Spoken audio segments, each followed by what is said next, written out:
हरिओम. आता आपण ग्रंथराज ज्ञानेश्वरीच्या अत्यंत महत्त्वाच्या मानल्या गेलेल्या 9व्या अध्यायाचं चिंतन करणार आहोत. राजविद्या राजगुह्य योग असं या अध्यायाचं नावच सांगतं की भगवंतांनी अर्जुनाला इथं परमार्थातलं गूढ रहस्य सांगितलंय.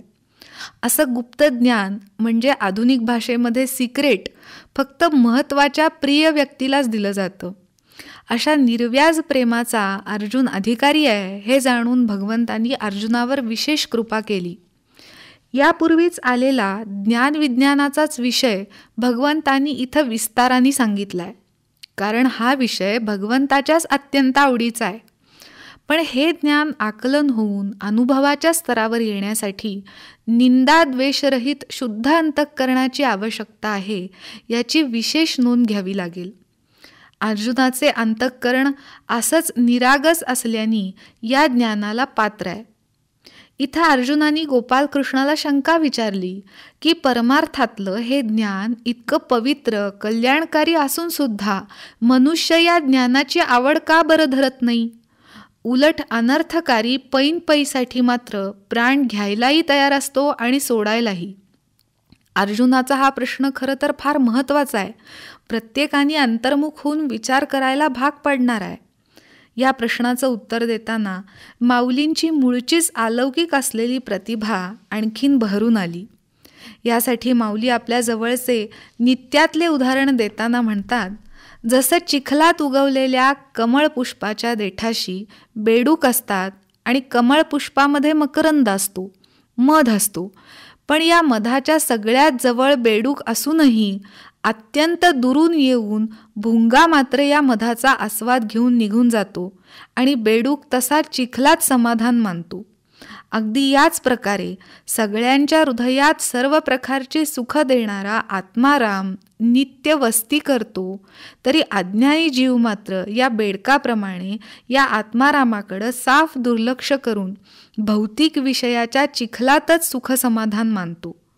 सुखाचा आनंदाचा शोध घेताना जीव आनंद देणाऱ्या वस्तू किंवा विषय गोळा करतो.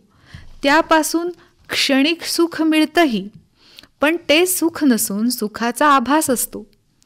उदाहरणार्थ, एखाद्याने कामाच्या ठिकाणी वेळेत पोहोचण्यासाठी म्हणून एखादं वाहन आवडीनं घ्यावं आणि त्या वाहन खरेदीचा त्याला काय आनंद वाटतो.